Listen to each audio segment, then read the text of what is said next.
Nous sommes encore sur le mystère de sa volonté. Précisément sur qu'est-ce que le royaume. Et le point d'étude, c'est le troisième point de la définition. Le royaume en tant que nation.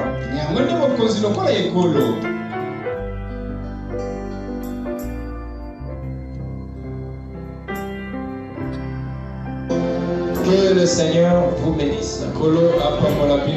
Je vous salue tous dans le précieux nom du Seigneur Jésus-Christ. Nous remercions le Seigneur pour la grâce qu'il nous a accordée de venir dans sa présence. Amen. Amen. Sans plus tarder, je vais vous inviter à vous lever pour lire les Saintes Écritures.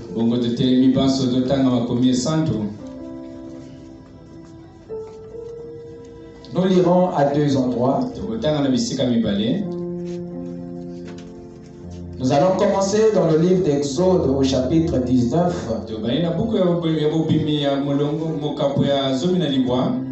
Le verset 1 à 6. Ensuite, nous prendrons Éphésiens chapitre 3. Le verset 14 à 15.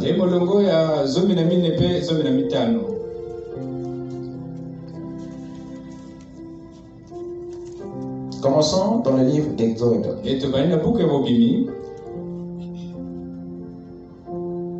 Le troisième mois après leur sortie du pays d'Égypte,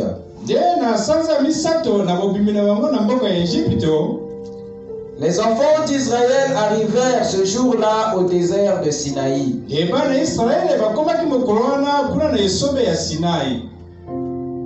Étant partis de Rephidim,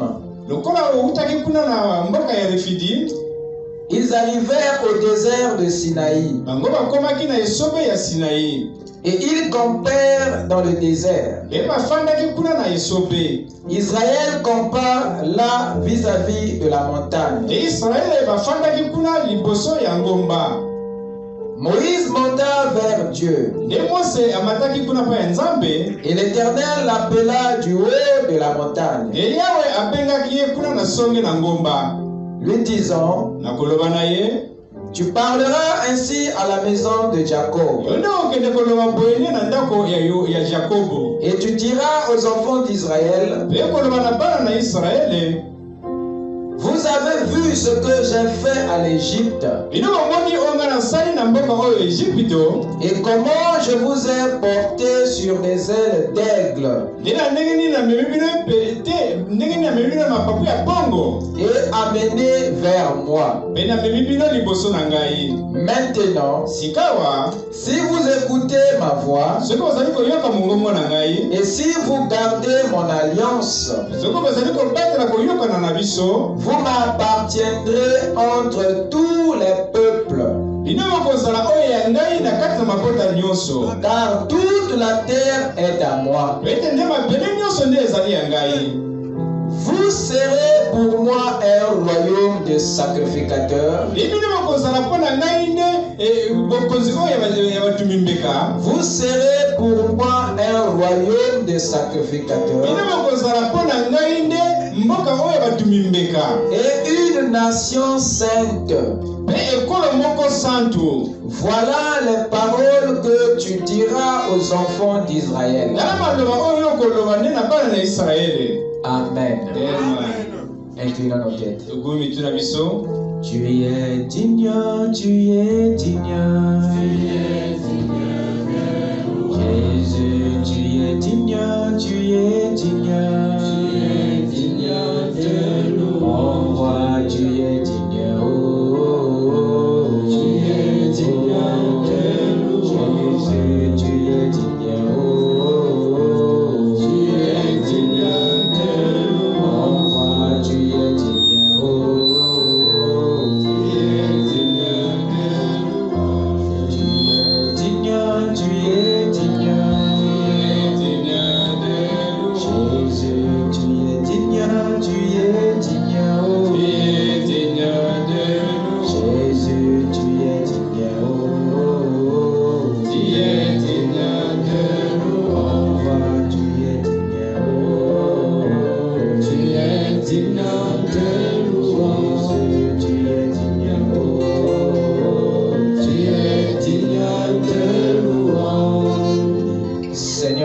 Dieu. Une fois de plus, merci Père pour la grâce que tu as accordée à chacun de nous d'entendre ta voix dans les derniers jours. Par la voix qui nous a réunis ce soir à cet endroit est la même voix qui avait appelé Lazare de la tombe. Et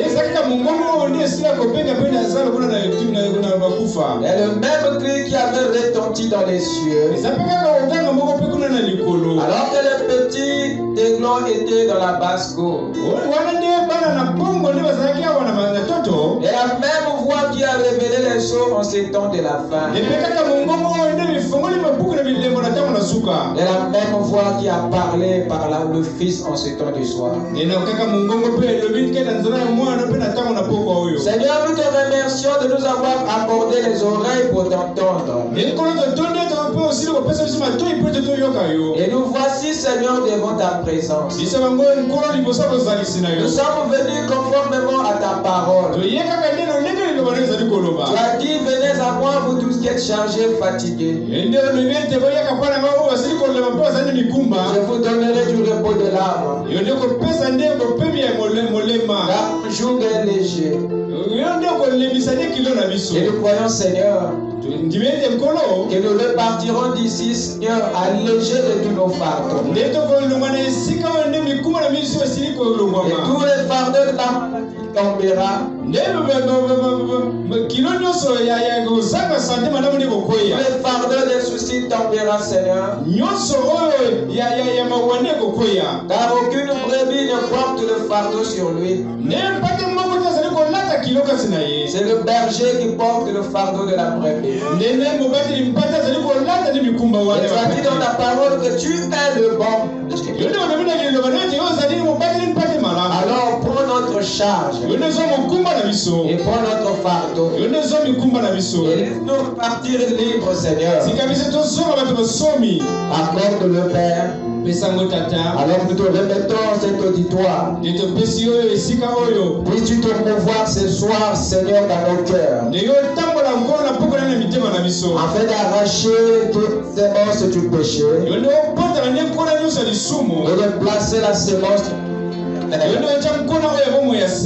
Seigneur Dieu, regarde chacun de nous au travers de ton sang. Le sang de l'alliance nouvelle qui a été versé pour nous. Alors Père, visite nos pères et laisse-nous repartir avec une plénitude de toi en nous, Père. Accorde la résurrection au milieu de nos âmes. Et viens vivifier chaque sémence morte. Car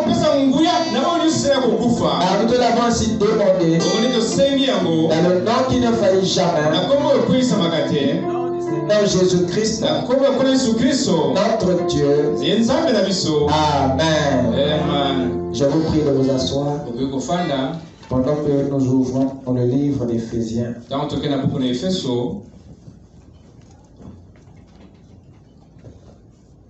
Éphésiens 3, le verset 14.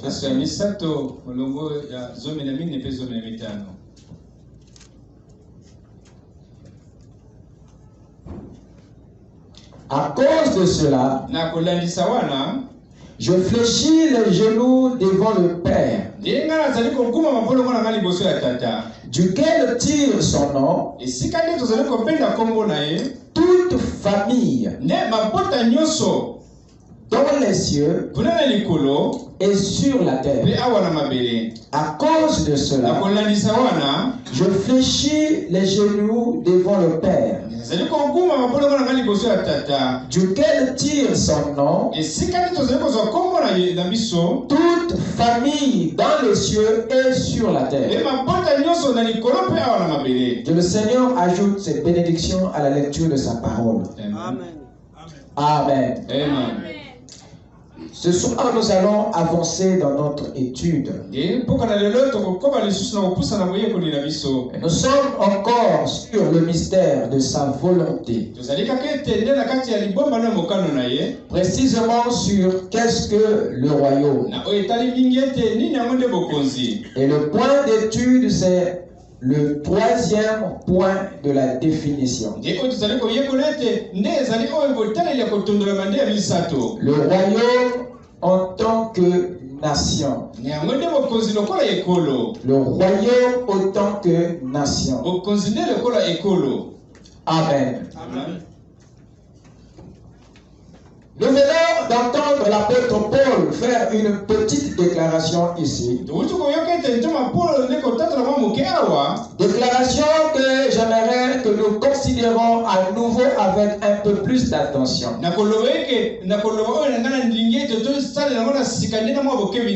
Paul nous parle ici d'une famille. Et le mot famille, nous avons vu que c'est le même mot que la Bible se sert pour désigner aussi une maison, pour désigner aussi un peuple, pour désigner aussi une nation. Le mot famille ne désigne pas seulement la descendance, ne désigne pas seulement les attributs, ne désigne pas seulement les enfants, mais ce mot a une connotation plus large. Il est aussi utilisé pour désigner la nation, pour désigner un peuple. Paul nous fait donc comprendre que Dieu a un peuple, Dieu a une nation, où à deux endroits différents, dans les cieux et sur la terre. Il nous fait savoir que ces deux endroits de la création, les cieux et la terre, sont peuplés, sont habités par une famille, non par des familles. Par cette déclaration, Paul nous fait comprendre que les deux endroits de la création, à savoir les cieux et la terre, sont des endroits peuplés, sont des endroits habités, sont des endroits remplis. Et il nous montre que ces endroits-là sont habités par une seule et même famille. Ils ne sont pas habités par des familles. Mais ces deux endroits différents sont peuplés par une famille. C'est-à-dire par une nation. Ce qui nous renvoie directement à cette grande nation de Dieu, composée des étoiles et des fils, composée des anges et des hommes. Nous avons là-dedans des entités, des créatures, des êtres spirituels différents, mais aux mêmes origines géographiques, c'est-à-dire les cieux, aux mêmes origines ancestrales, c'est-à-dire Dieu, aux mêmes origines culturelles, c'est-à-dire la parole. Nous sommes cette partie de la nation que Dieu a fait descendre sur la terre pour le servir. Et les anges sont cette autre partie de la nation que Dieu a gardée au ciel pour le même but. Ce sont là les deux groupes d'entités qui forment la nation ou le royaume de Dieu. Dieu est un seul et même esprit qui gouverne les anges dans les cieux et les hommes sur la terre. L'homme n'appartient pas à la terre. Il a seulement été envoyé sur la terre pour poursuivre l'œuvre de Dieu sous sa gouvernance. Mais il n'appartient pas à la terre. Il vit sur la terre, mais il n'est pas de la terre. Je ne parle pas de cet homme tiré de la poussière, mais je parle de celui qui vient de Dieu. C'est celui-là qui vient d'en haut. Dites amen. L'homme de Genèse 1, verset 6. Donc le royaume de Dieu est un royaume qui est régi par un même esprit, par une même discipline, par une même loi, par une même culture, par une même doctrine. Et quand cet esprit du royaume est brisé, quand cette culture du royaume est brisée, quand cette loi du royaume est brisée, quand ces principes du royaume sont brisés, alors vous êtes expulsés hors de la nation. Ce qui vous donne et vous classe dans la catégorie des rebelles, c'est-à-dire des hors la loi. Ce n'est pas étonnant que Lucifer et son groupe des anges déchus aient été expulsés hors de la nation. Dans Apocalypse 12, verset 7 à 10, et vous verrez cela dans Ésaïe 14, 12 à 15. Ils ont été expulsés hors du royaume, hors de la nation, pour avoir brisé les lois, pour avoir brisé les principes, pour avoir détruit la culture, pour avoir brisé la loi. Alors remarquez le fait qu'ils ont brisé cet esprit du royaume, ils se sont retrouvés hors du royaume. Il en est de même pour l'homme. Il a été expulsé du royaume ou du jardin pour avoir brisé le même esprit, pour avoir enfreint la même loi, pour avoir porté atteinte au même ordre, pour dire que la discipline que Dieu tient au ciel, elle n'est pas différente de celle qu'il tient sur la terre. La même chose. Il a placé les anges et les hommes sur la même base du libre arbitre. Et l'usage qu'ils vous ont fait,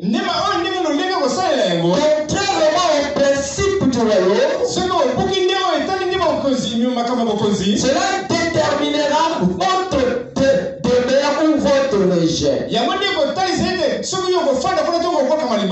Paul nous a fait savoir dans cette écriture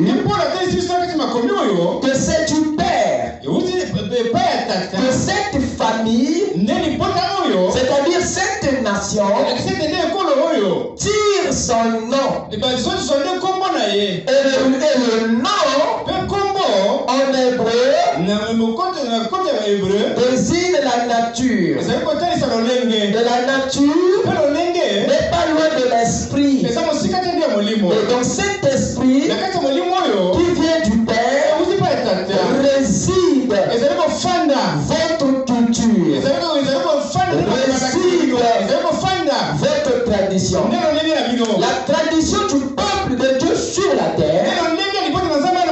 la culture du peuple de Dieu sur la terre vient de cet esprit du Père.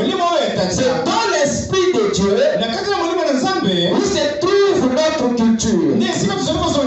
C'est le Saint-Esprit qui produit notre culture.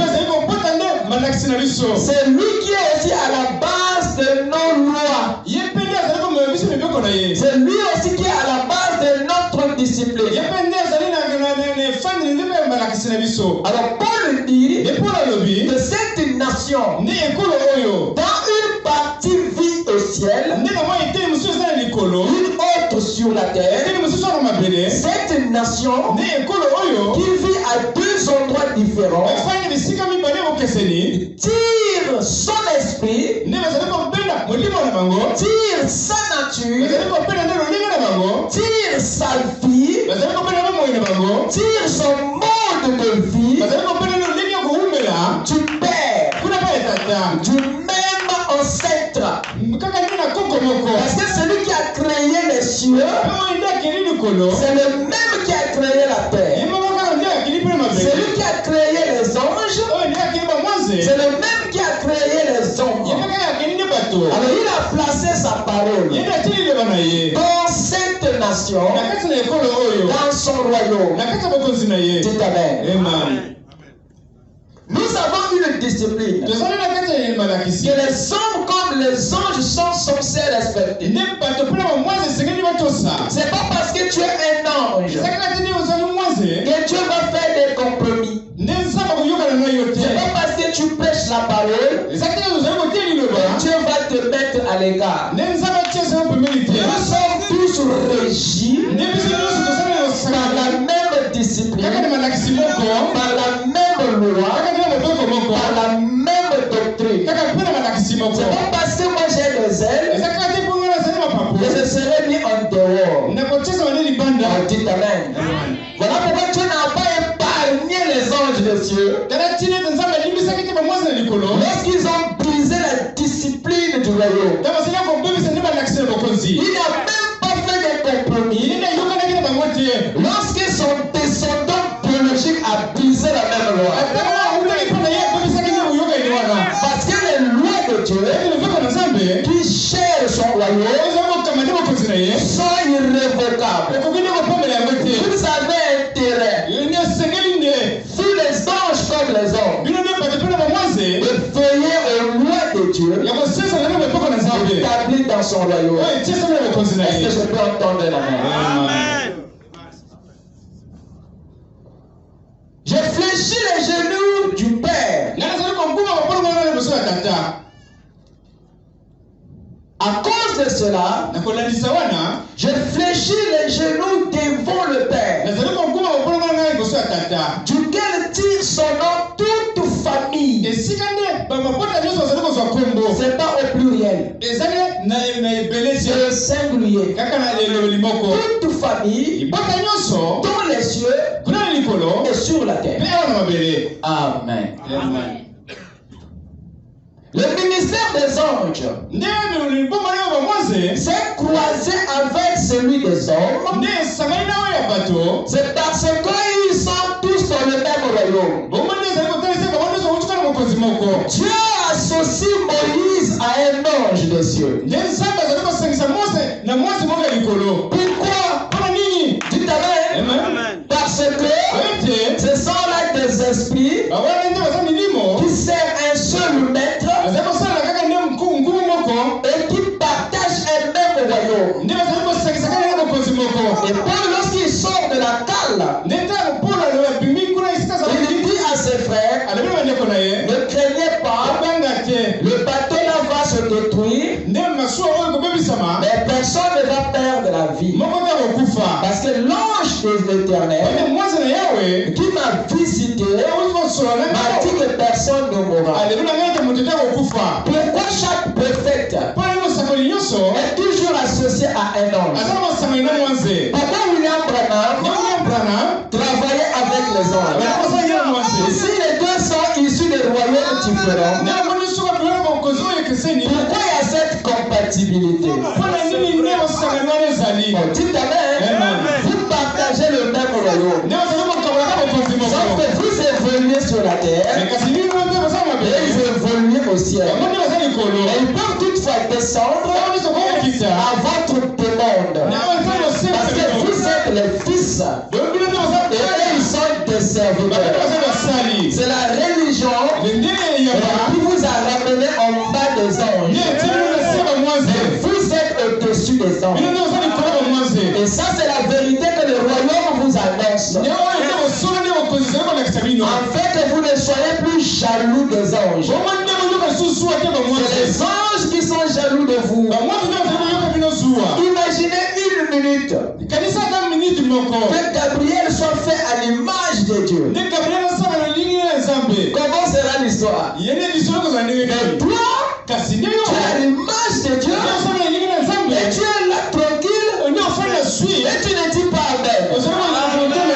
Je parle amen. Amen. La rébellion avait occasionné des pertes de trois côtés. Premièrement, du côté des anges, il y a eu des pertes énormes. Deuxièmement, du côté des hommes, il y a eu aussi des pertes. Et troisièmement, du côté de Dieu, Dieu a eu aussi à consommer des pertes. Amen. Il y a eu des pertes du côté de Dieu. La rébellion a causé des dommages à tous les niveaux. Les autres avaient perdu leur demeure et leur position.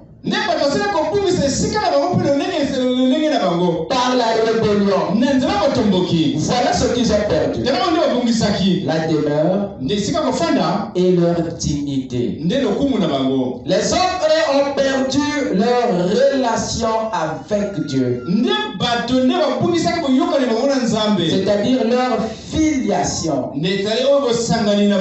Ça ne s'est pas arrêté là. Ils ont aussi perdu la gouvernance sur les ressources, sur les territoires et sur les circonstances. Dieu, lui, avait perdu les 2/3 des anges par la rébellion de Lucifer au ciel. Il avait aussi perdu les hommes par le mensonge du serpent sur la terre. Dieu n'avait plus la gouvernance de l'humanité et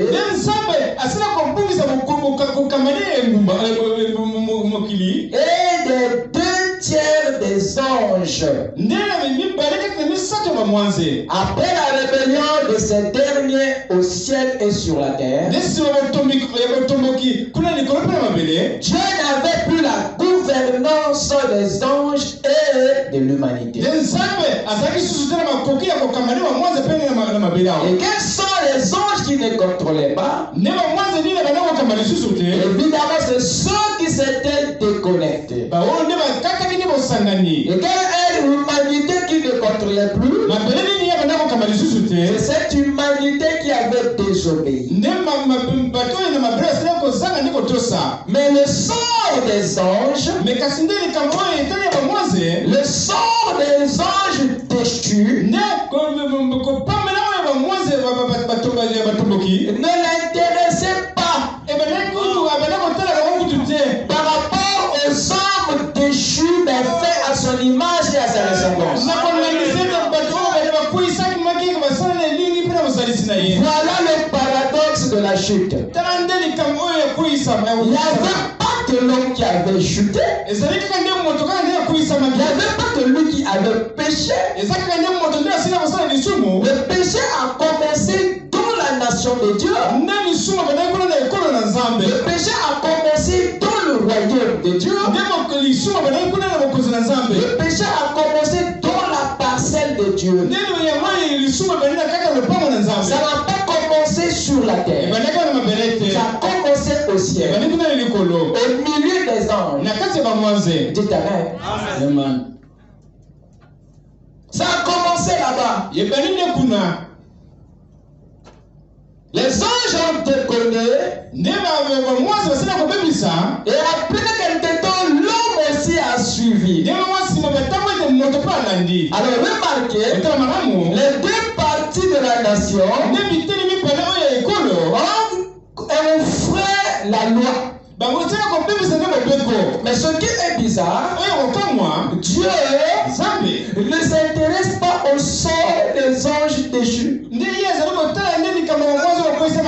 il s'intéresse seulement au sort de l'homme déchu. Vous allez vous dire, mais pourquoi? Allez lui poser la question. Mais la vérité est que tu as en toi une partie très importante. Dites Amen. Voilà pourquoi Dieu se préoccupe par ta situation. Tu es dans l'erreur, mais Dieu se soucie de ta condition. Pourquoi? Parce que tu es la seule créature de l'univers qu'il a créé à son image. Tu es son reflet. Alors il est préoccupé par ton succès. Lorsque un inventeur crée un appareil, son intention est que cette invention marche. Parce que le succès de cet appareil fera sa renommée. C'est pas l'échec de l'appareil qui fera sa fierté. Voilà pourquoi les inventeurs se soucient du succès de leur appareil que l'appareil lui-même. L'appareil lui ne se soucie de rien, qu'il réussisse ou pas. C'est pas ça sa pensée. Mais c'est le concepteur qui règle toutes ces questions à la place de l'appareil. Vous savez pourquoi? Parce que sur cet appareil se trouve le nom de l'inventeur. Parce que si cet appareil ne marche pas, si ce téléphone ne fonctionne pas, c'est le nom de l'inventeur qui aura une mauvaise réputation.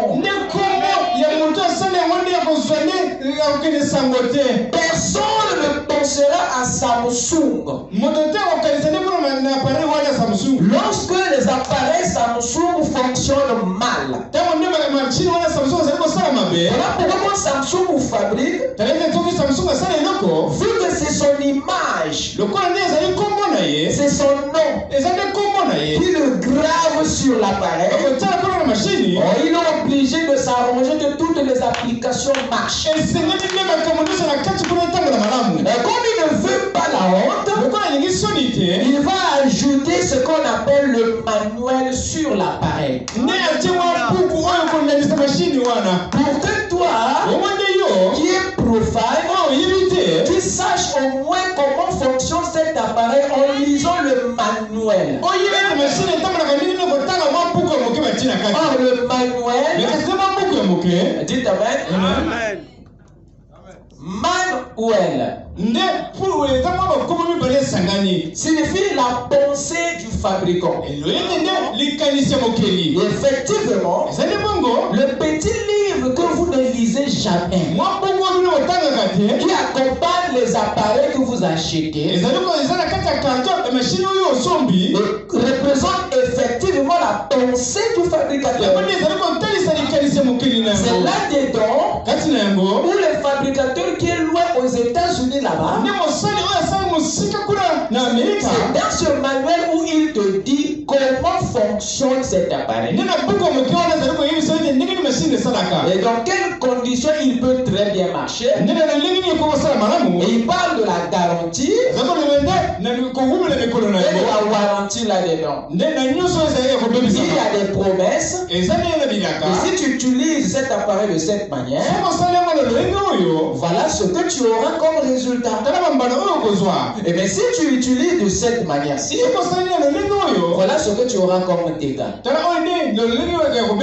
Quelqu'un peut dire amen?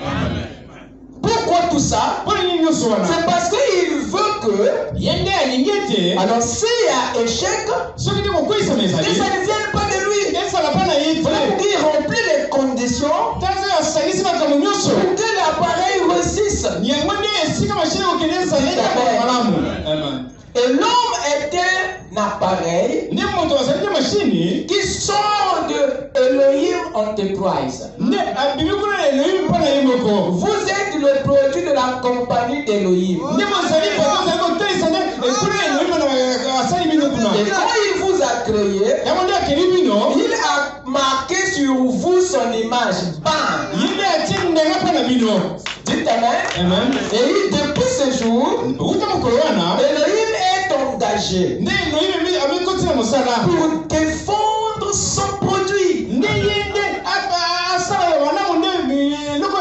Pour ne pas louper, pour ne pas échouer, même si toi tu travailles pour son échec. Elohim s'est rassuré d'apporter la parole. C'est le manuel qui nous dit comment est-ce que l'homme marche, comment est-ce que l'homme fonctionne. Vous n'allez jamais connaître le fonctionnement de l'homme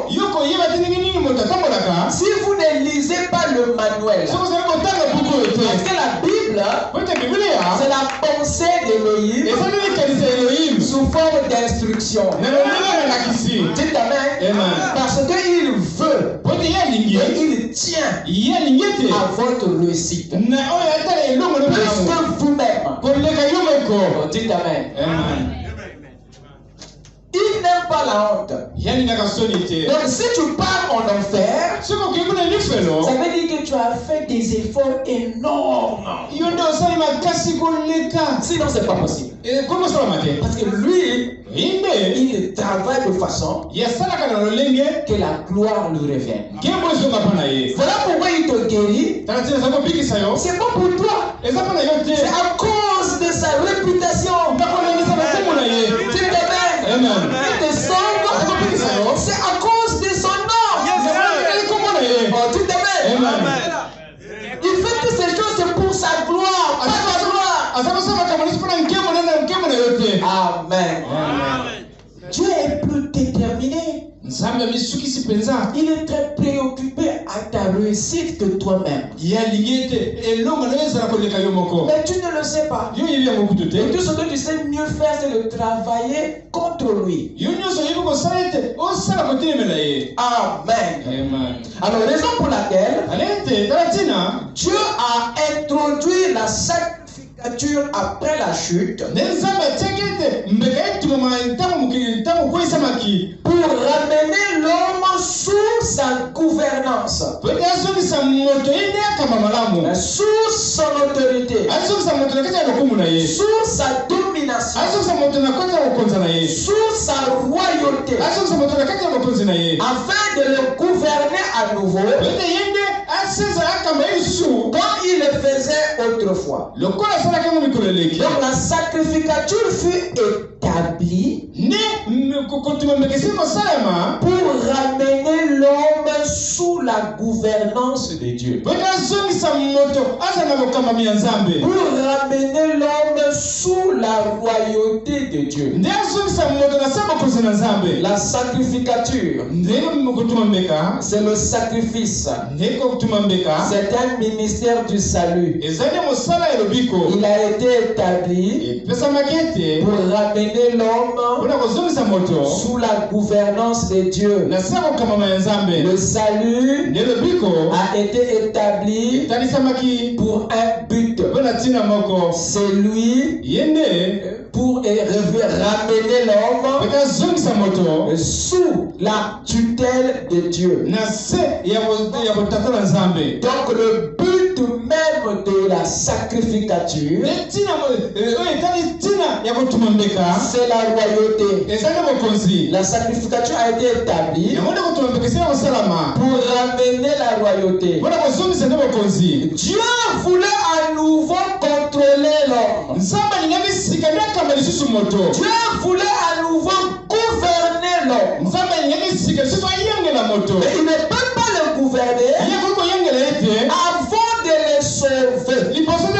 Et le salut, qui est le ministère du retour, c'est ça qui a exigé la sacrificature. Le but de la sacrificature, c'est pour ramener la royauté. Dieu ne règne que sur un homme qu'il a racheté. Voilà pourquoi il vous te rachète. C'est pas pour chanter des cantiques. Il te rachète. Dieu te sauve pour qu'il règne sur toi. Le salut, dites amen. La royauté est le but du salut. L'adoption est le but de ta nouvelle naissance. Tu nais de nouveau, c'est pour l'adoption. Et l'adoption, qu'est-ce que c'est? Mais c'est le retour du leadership entre les mains du Fils. C'est le retour de la gouvernance, de la royauté au Fils. Mais avant cela, le Fils doit naître. Parce que c'est la naissance qui peut appeler l'adoption. On ne peut pas placer un fils qui n'est pas né. Dites amen. Tu n'es pas né, on va te placer comment? Il faut être vivant. Amen. C'est ça même. Donc, quand vous voyez la Bible parler de la royauté et de la sacrificature, la sacrificature n'a jamais été le but de la rédemption. Non. Le salut n'est pas la fin de la rédemption. Le salut est le début de la rédemption. Mais le but de la rédemption, c'est la royauté. Ce que vous appelez par l'adoption. Oh, je parle à moi-même. Amen. Tout ce que Dieu veut, c'est de retourner vers la gouvernance, vers la royauté. Dieu veut retrouver en fait sa royauté dans l'homme. Mais il ne peut pas retrouver cette gouvernance en vous avant de vous sauver. C'est ça qu'il a obligé d'introduire le ministère du salut. Parce que, écoutez, il est difficile de conduire un homme qui n'est pas régénéré. Et demandez à Moïse, il va vous donner des nouvelles. Et Dieu vous sauve, c'est pour alléger son travail. C'est pour faciliter le leadership. Parce qu'un homme racheté ou sauvé a une autre lecture de la volonté de Dieu. Mais celui qui ne l'est pas, il lui est difficile de comprendre les choses de Dieu. Voilà pourquoi Dieu commence d'abord par vous délivrer. délivrer avant de régner sur vous. La délivrance n'est pas la fin en soi, mais c'est le début de la rédemption. Vous êtes sauvés pour que Dieu règne dans votre vie. Est-ce que c'est clair? Le but du salut, c'est la royauté. La royauté de qui? De Christ en vous. Amen. C'est très important, mon frère. Donc la sacrificature, c'est le ministère de Dieu pour le salut, pour la réconciliation, pour la communion, pour l'adoration, dans le but ultime est celui de maintenir de façon continue notre relation spirituelle avec Dieu. Voilà le but de la sacrification. Par contre, la royauté, c'est le ministère de Dieu pour la gestion, pour le contrôle, pour l'administration, pour la gouvernance, dont le but ultime est le leadership du Saint-Esprit dans l'homme. Quel homme? L'homme racheté. La sacrificature exige l'agneau, c'est-à-dire Jésus. Il n'y a pas de sacrificature s'il n'y a pas un agneau. Parce que le salut demande un sacrifice. Il n'y a pas de sacrificature sans Jésus. Jésus était l'agneau que Dieu a utilisé dans la sacrificature pour purifier des péchés. Quelqu'un peut dire amen? Mais il n'y a pas la royauté. Et s'il n'y a pas Christ, parce que la royauté lui exige Christ, pas Jésus. Il y a deux choses. Christ n'est pas Jésus. Jésus n'est pas Christ. Vous êtes avec moi? Vous m'écoutez, hein? Il y a une différence entre Jésus et Christ. La Bible dit dans Ésaïe, un enfant nous est né. Virgule. Un fils nous est donné.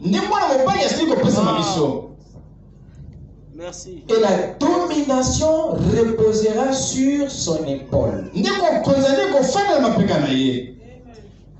Au temps ancien, on reconnaissait un esclave lorsque il portait un fardeau sur les épaules. Parce que ce qui appartient à quelqu'un d'autre, tu n'as pas le droit de le transporter sur la tête. Ce n'est que ce qui est pour toi que tu as le droit de porter sur la tête. Parce que si ça se casse, tu en es toi-même responsable. Mais quand c'est le fardeau d'autrui, ne prends pas le risque de le porter sur la tête. Parce que le risque de le perdre est plus élevé que quand tu la mets sur les épaules.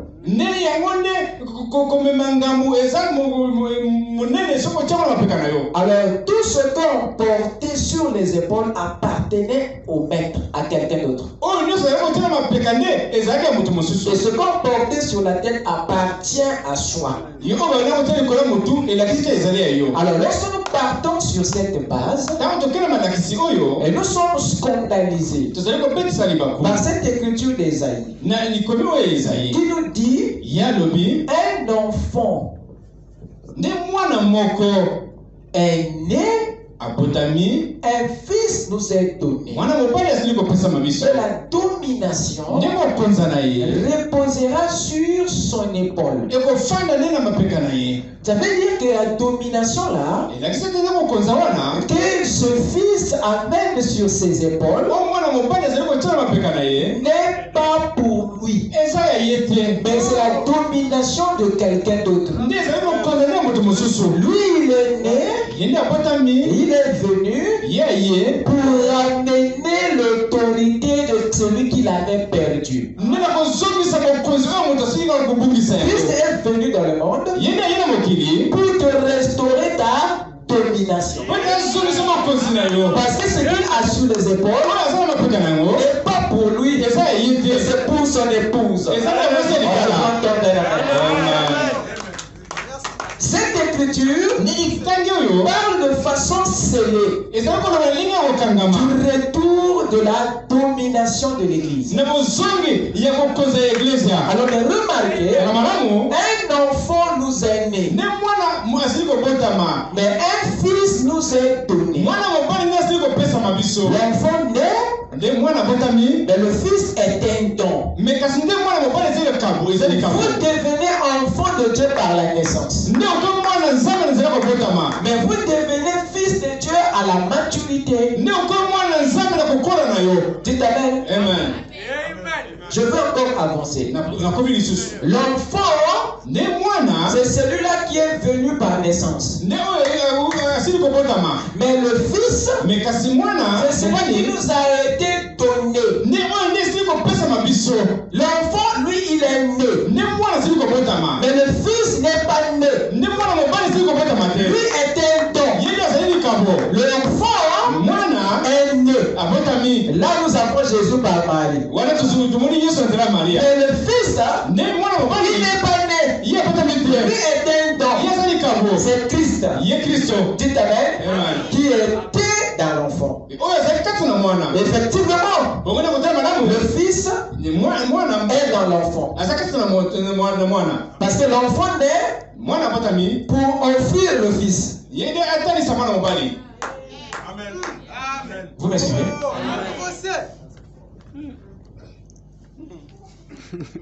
Jésus c'est l'enfant qui est né. Mais Christ n'est jamais né. Voilà pourquoi le Père le donne comme don. Parce qu'il n'a pas eu le temps de naître. Mais Jésus a eu un commencement. Mais Christ n'en a jamais. Parce qu'il est l'Esprit, il est le Père. Amen. C'est ça. Vraiment. Que Dieu te bénisse. Alors pour les raisons de salut, il fallait un sacrifice. Et le sacrifice approprié, c'était l'enfant Jésus. Amen. Mais cet enfant Jésus devait cacher le Fils qui est Christ. Pourquoi? Parce qu'après la sacrificature, doit maintenant venir la royauté. Il faut que celui qui nous a introduit dans la royauté soit déjà dans la sacrification. Donc Christ devait se cacher dans Jésus. Christ devait se cacher dans l'agneau. Parce que juste après le salut, vient maintenant la dispensation du royaume. Et celui qui règne, c'est celui qui vient de sauver. Il te sauve et après il devient ton Seigneur. Voilà pourquoi il est dit dans Luc 2. Voici il est né à Bethléem. Le Sauveur est le Seigneur. Il est Sauveur et Seigneur. Il devient Seigneur juste après qu'il t'ait sauvé. C'est là où il réclame quoi? La royauté, la gouvernance dans ta vie.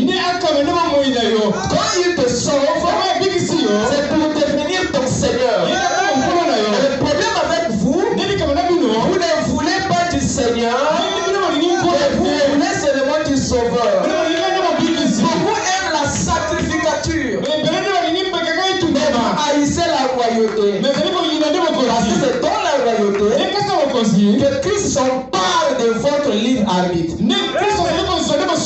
Que Christ fait de vous son prisonnier. Vous devenez sa propriété. Il s'installe dans votre vie autant que Seigneur. Dites Amen. Donc le but du salut, c'est la gouvernance, c'est la royauté. Dites Amen. Mais vous avez arrêté la marche de l'Église dans le premier attribut de la rédemption.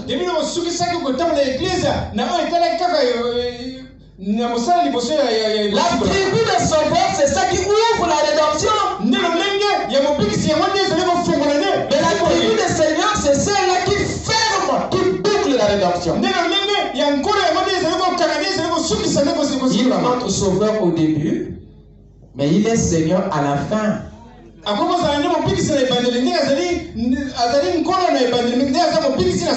Voilà pourquoi, dans la première venue, il est venu autant qu'un agneau. À la seconde venue, il vient autant que le lion de la tribu de Juda, le roi des animaux. C'est pour régner. Il ne vient plus pour sauver. Il vient pour régner sur ceux qu'il a sauvés hier à la croix. C'est Amen.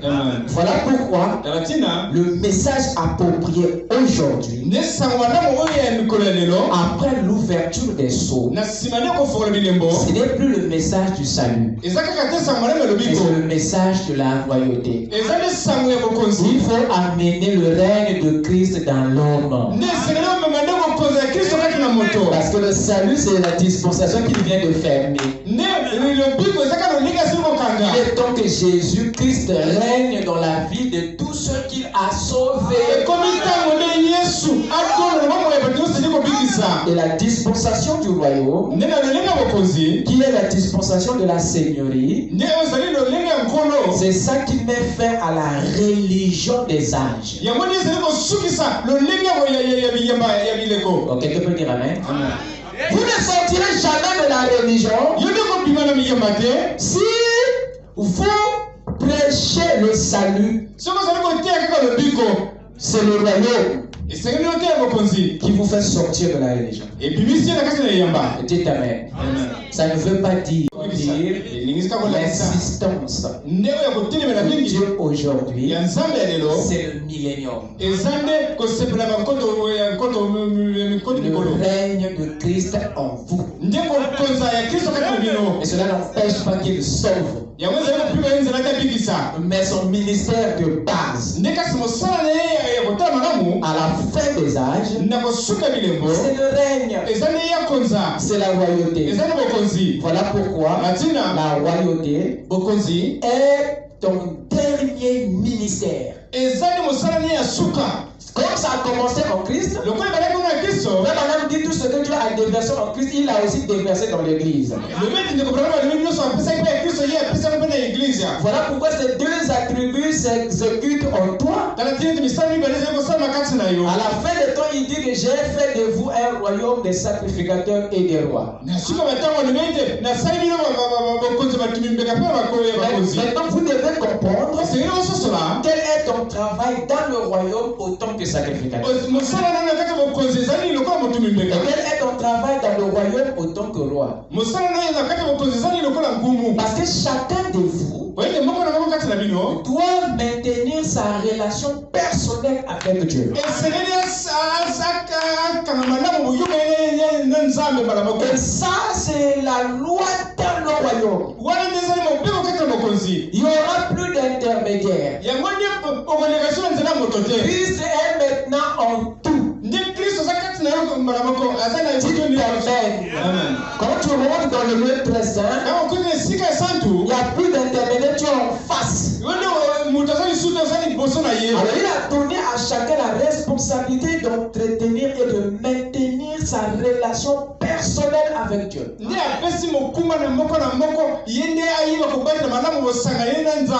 c'est en tant que sacrificateur que vous faites ça.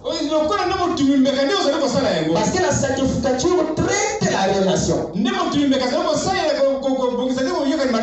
la royauté traite le leadership.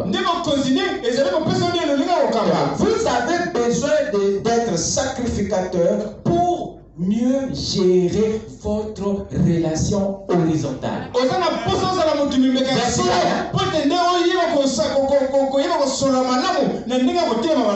Dites amen.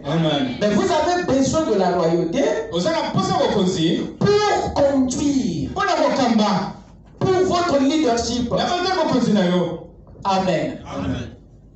C'est la raison pour laquelle Dieu fait de vous des sacrificateurs pour des raisons de relation et des rois pour des raisons de gestion.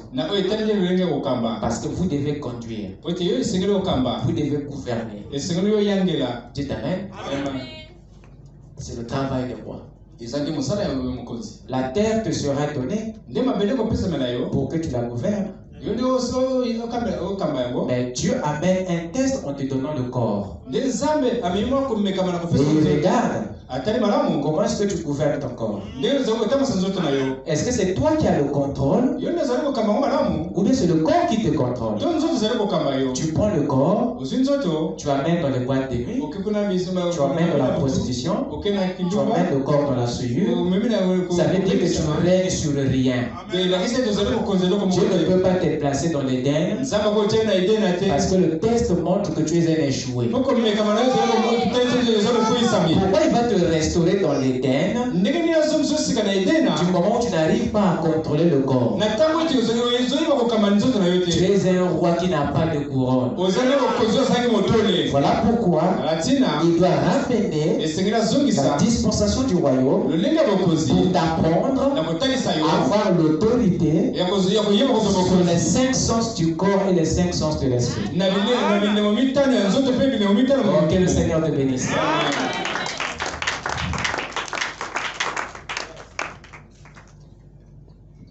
La royauté, c'est le ministère qui lie le diable à l'extérieur de ta vie.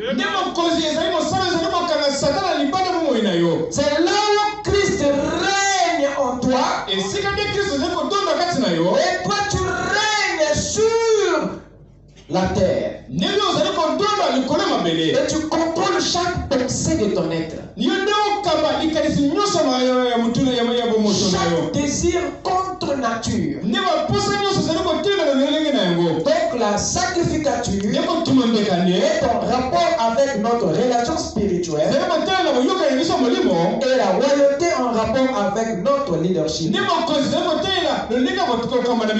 Donc la sacrificature maintient notre relation et la royauté maintient notre leadership. C'est très important. C'est très important, mon frère. Alors écoutez ceci. Nous venons de lire tout à l'heure dans le livre d'Exode. Je vais terminer par là. Vous m'accordez quelques minutes? Nous venons de lire dans le livre d'Exode, le chapitre 19.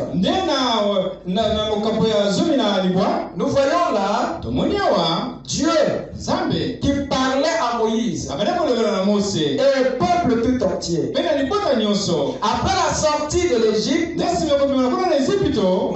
et le peuple arriva dans le désert. Au bout de 3 mois, alors Dieu appela Moïse du haut de la montagne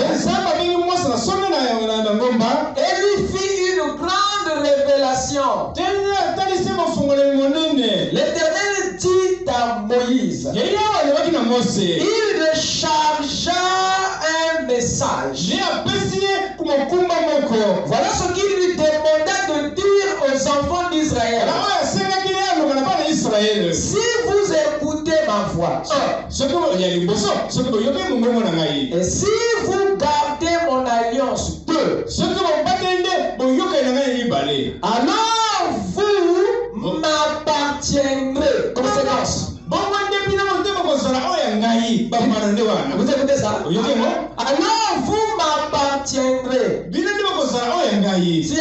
ici qui veut appartenir à Dieu, il n'a qu'à répondre aux deux grandes exigences. D'écouter sa voix et de garder son alliance. Vous ne pouvez pas garder l'alliance si vous n'écoutez pas sa voix. Parce que c'est la voix de Dieu qui vous donne l'intelligence de protéger l'alliance. Chacun de vous a une alliance. Avec qui? Avec Dieu. Voilà pourquoi il est très dangereux pour toi, mon frère, de te comparer à un frère. Pour toi, ma soeur, de te comparer à une soeur. Parce que vous n'avez pas les mêmes alliances. Faites très attention. Ce que Dieu fait avec celui-ci n'est pas forcément ce qu'il fera avec moi. Pourquoi moi je veux vouloir être comme lui? Nous ne sommes pas appelés à résoudre parfois les mêmes problèmes. C'est le travail auquel je suis né pour faire qui exige Dieu de me faire passer par des chemins où il ne peut pas te faire passer. Alors si tu veux être comme moi, alors tu dois aussi avoir part aux mêmes souffrances que j'ai eues. Tout le monde voulait être comme Joseph. Alors qu'ils n'étaient pas tous prêts à rentrer dans le trou, à être rejetés, à être vendus, à être trahis, à être accusés faussement, à être même en prison. C'est tout ce parcours qui a taillé le caractère de Joseph. Parce qu'il était né pour s'asseoir sur le trône. Diriger un royaume. Alors si tu es un Joseph, si tu es une Joséphine, prépare-toi à être rejeté, à être enterré dans le trou, à être vendu, à faire la prison. C'est ça le caractère. Les expériences qui ont taillé le caractère de Joseph. Alors si vous aimez Joseph, vous devez aussi aimer son parcours. Mais son frère, les gens veulent aimer Joseph, mais ne veulent même pas regarder son parcours. C'est des tricheurs. Voilà pourquoi ça ne marche pas. Tu ne dois pas te comparer à l'autre. Tu dois te comparer à la parole. C'est promesse que Dieu t'a fait. Et par rapport à ça, tu es censé te comparer.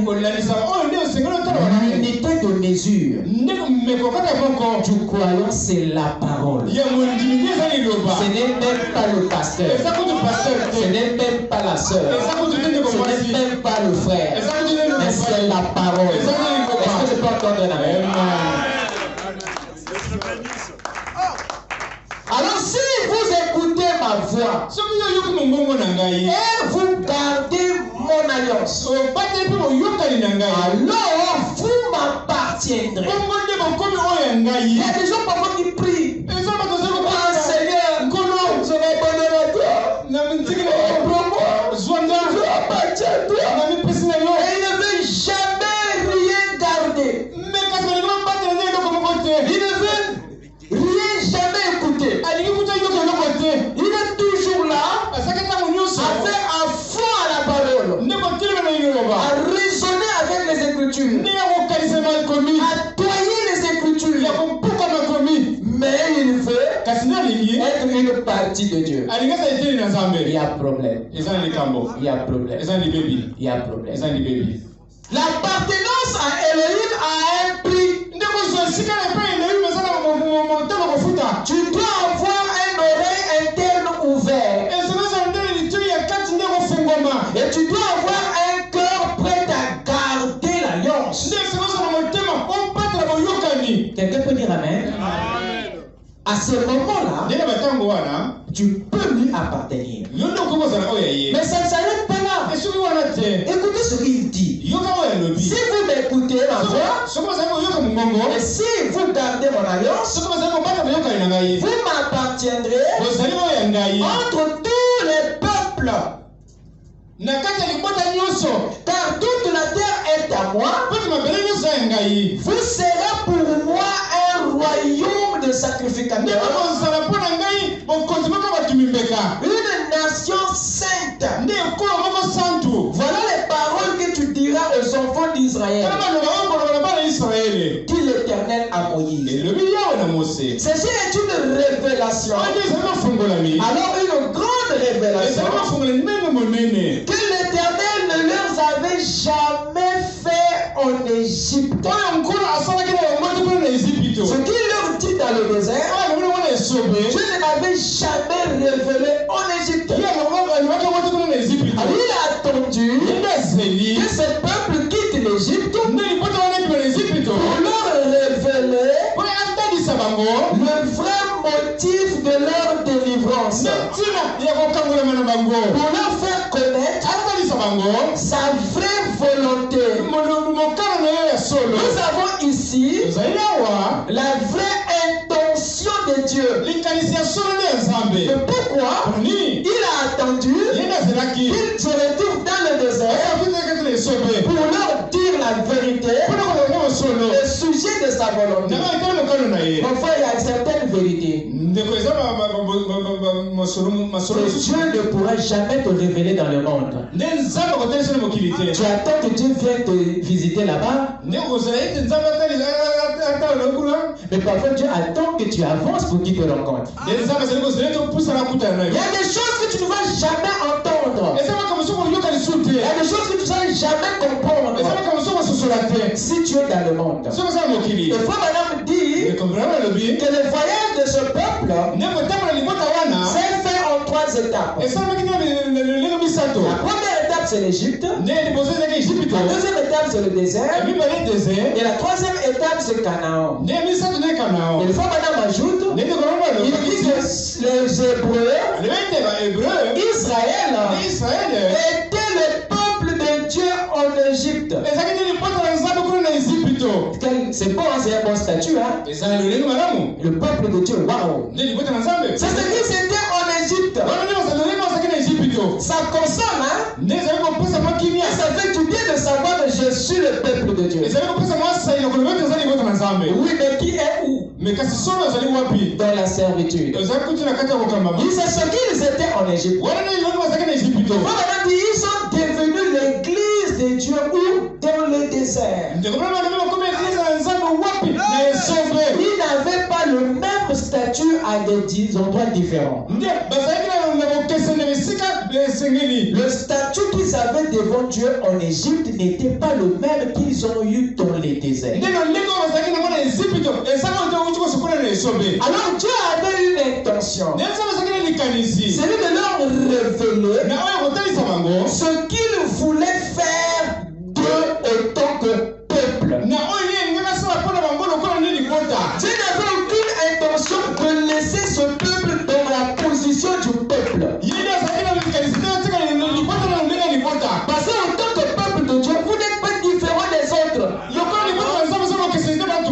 Tu dis que tu es enfant de Dieu, mais tu es dans le péché. En quoi tu es différent du péché? Étant en Égypte, ce peuple n'était pas différent des autres parce qu'ils étaient dans la servitude. Qu'est-ce qu'ils avaient de meilleur que les Égyptiens? Frère Madame dit, quand ils étaient en Égypte, certes ils avaient l'alliance, mais ils n'avaient pas de bénédiction qui se rattachait à l'alliance. Parce que le statut qu'ils avaient dans le monde leur privait de leur bénédiction. On continue à vivre dans le monde, mais tu ne goûteras jamais aux promesses que Dieu t'a faites. J'aimerais ce soir que celui qui m'écoute, qui est encore dans le monde, en Égypte, sort à cette bénédiction, c'est comme au-delà de l'Égypte. On dit amen. Au-delà de l'Égypte. y a des révélations que le Seigneur veut te faire. Et il faut que tu sors. Ne te console pas. Mais c'est que sortissant. Je suis enfant de Dieu, frère. Je suis le peuple de Dieu, frère. Non. Ça ne suffit pas.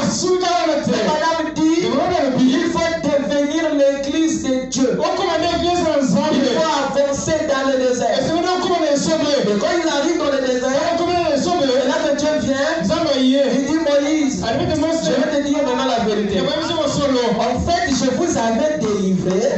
C'est parce que j'avais une intention. Il dit, c'est quoi ton intention? En fait, je ne voulais pas que vous soyez pour moi un simple peuple. Il dit, c'est comment ça? Mais nous le sommes des non. En fait, c'est pas ça. Je vous ai sauvé pour faire de vous un royaume. Oh, mais le peuple nous suffit. Il dit non, si vous restez peuple, vous vivrez chacun à sa manière. Et vous devez devenir un royaume. Vous êtes une nation que Dieu veut transformer en royaume. Oh, que le Seigneur vous bénisse.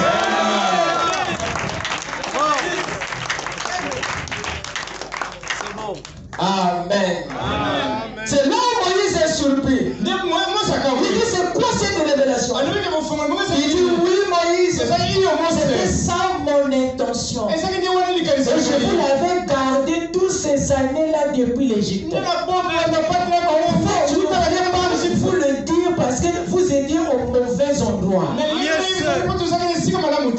Mon intention et ma volonté était de faire de ce peuple un royaume. Écoutez, de quoi? Des sacrificateurs. Ça veut dire que depuis le commencement, Dieu ne pensait pas faire de Lévi la tribu des sacrificateurs. C'était pas son intention. Dieu ne voulait pas élever une seule tribu parmi les 12 au rang des sacrificateurs. Son intention était de tout le royaume. Chaque citoyen du royaume soit un sacrificateur. Pas une tribu. Et c'était tout le peuple. Chaque membre devait être un sacrificateur. C'était ça l'intention originale de Dieu. Pas une tribu. Alors si ton intention est de faire de toute la nation un royaume de sacrificateurs, alors Lévi n'a plus sa place. C'est clair. La sacrificature ne peut plus être la propriété d'une tribu. Ça, c'était l'intention et la volonté originelle de Dieu. C'est ce qu'il dit. C'est dans l'Ancien Testament. C'est ce qu'il révèle à Moïse. Il dit, si vous écoutez ma voix et vous gardez mon alliance, vous m'appartiendrez et je ferai de vous un royaume de sacrificateurs. Tout le monde devait être sacrificateur. Celui de Ruben, Issachar, toutes les tribus. Et il était prévu que toutes les tribus soient des sacrificateurs. Parce que chacun devait avoir et gérer une relation personnelle avec Dieu. Il ne devait jamais y avoir un homme entre toi et Dieu. C'est toi seul qui devais être en face du Seigneur. Voilà pourquoi il voulait que chacun de vous soit sacrificateur. Personne ne veut immoler la vie de quelqu'un. Dites Amen. C'était ça sa pensée. Chacun devait avoir une relation directe. Pour ce faire, il faut que tu sois sacrificateur. Parce que sacrificateur, il sait comment marche. Comment être en relation avec Dieu. Quand tu as brisé ta relation, c'est le sacrificateur qui te ramène. Comment tu deviens sacrificateur? Tu n'as pas besoin que moi je vienne te dire que tu as péché. Tu n'as pas besoin que moi je te condamne pour venir dans les eaux du baptême. Lorsque cet office, le sacrificateur, s'installe en toi, non, tu sais comment traiter le péché en toi-même. Quand l'ennemi entre, tu n'attends pas pour mettre ta vie en ordre. Pourquoi? Parce que tu as le ministère de la réconciliation. Tu as la capacité de traiter toi-même le péché qui est en toi. Tu peux l'expulser parce que tu as des outils. Dites amen. C'est ça ce que Dieu voulait. Que chaque membre du royaume soit capable de traiter le péché de la manière la plus efficace. Avant que Dieu descende pour te condamner, tu es déjà condamné toi-même. Alors quand tu te juges toi-même, Dieu ne peut plus te juger. Mais Dieu vous juge parce que vous ne faites aucun jugement en vous-même. Vous êtes dépourvu de ce ministère, de cette sacrificature. Voilà pourquoi on vous pousse à la repentance. Demande pardon. Tu es là. Demande pardon. Il n'y a rien. Il n'y a pas la sacrificature. Dites amen. Que le Seigneur vous bénisse. Merci. Amen. Dieu rêvait une nation complète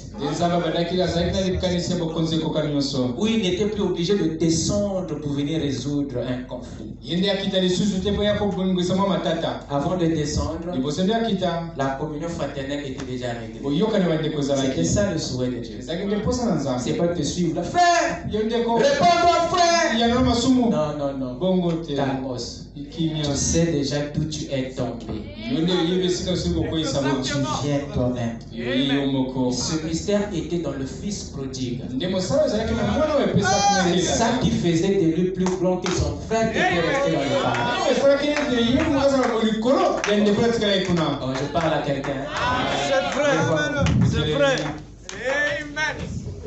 Amen. Amen. Amen. Avec peut-être incliné. Tu es digne, tu es digne. Jésus, tu es digne, tu es digne. De louange, tu es digne, oh. Tu es digne de louange. Jésus, tu es digne, oh. Tu es digne de louange. Tu es digne, tu es digne. De louange. Jésus, tu es digne, tu es digne, oh. De louange, tu es digne, oh. Tu es digne de louange. Jésus, tu es digne, oh. Tu es digne de louange. Oh, la vie que tu m'as donnée, la victoire que tu m'as donnée.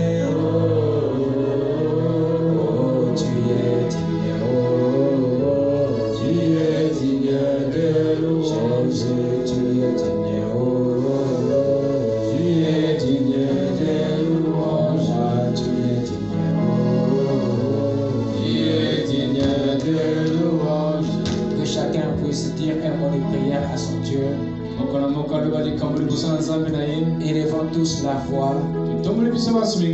Parlons à notre Père, duquel nous tirons le nom, l'esprit et la nature. Parle à ton Dieu. Remercie-le pour la grâce qu'il t'a choisi pour faire partie de son royaume. Voilà pourquoi il t'a donné son nom. Il t'a donné son esprit. Il t'a donné sa nature. Afin que tu sois en mesure d'être son sacrificateur et son roi, sur lesquels lui il règne. Prions tous.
Ce soir, Père,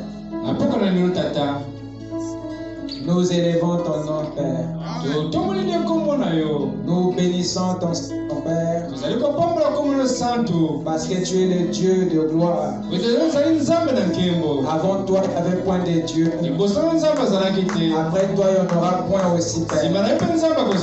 Tu es le seul qui est descendu dans un corps pour offrir le sang expiatoire, pour sauver le peuple qui est assis ici ce soir. Et tu es revenu à la fin des temps pour régner dans nos vies, Seigneur.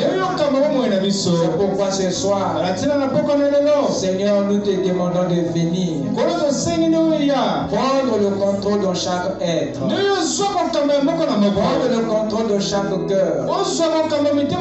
Seigneur Dieu, ne permets pas la mondanité nous vaincre. Il n'y a aucune place pour le péché, Seigneur. Tu l'as dit ici, Seigneur. Tu as révélé ton intention. Il y a longtemps que tu l'avais dit, Seigneur. Et nous sommes à toi, Seigneur. Aide-nous ton royaume. Règne sur nos cœurs, Seigneur. Nous voulons, Seigneur, t'appartenir. Alors ouvre nos oreilles intérieures à écouter ta parole. Car il est difficile aujourd'hui aux hommes et aux femmes d'entendre la voix de Dieu. Donne-nous la foi pour protéger ton alliance. Car nous voulons festoyer avec toi. Seigneur Dieu, assis sur les promesses de l'heure, autant qu'intercesseur, Seigneur, je déclare impuissant tout esprit d'envoûtement, tout esprit de mondanité, tout esprit de souillure, je les chasse de ce peuple dans le nom de Jésus-Christ. Qu'il soit libre de toute influence négative. Que le grand Saint-Esprit vienne prendre le contrôle, vienne prendre la prééminence, afin que chaque pensée de notre esprit soit sous le contrôle de la parole, afin que chaque désir de notre cœur soit sous le contrôle de la parole, que chaque besoin passe d'abord sous le filtre du Saint-Esprit de la parole. Dieu, nous nous abandonnons à toi. Tu as promis, Seigneur, de nous bénir. Alors je souhaite, Seigneur, puisses-tu accompagner ce peuple, chacun dans sa maison respective. Demande-nous la marche du monde et les choses du monde. Que la colonne de feu, Seigneur, diriger nos nuits, et que ta colonne de nuée nous conduire dans la journée. Va avec chacun de nous. Bénis ta parole dans nos cœurs. Et s'il y a un lendemain, Seigneur, amène-nous encore apprendre de toi, Seigneur. Fais que le règne de Christ soit effectif dans nos vies. Et que chacun de nous fasse ainsi la position de roi. Accorde le Seigneur. Alors nous te le demandons. Dans le nom de Jésus-Christ, nous t'avons ainsi prié. Amen. Je vous prie de vous asseoir.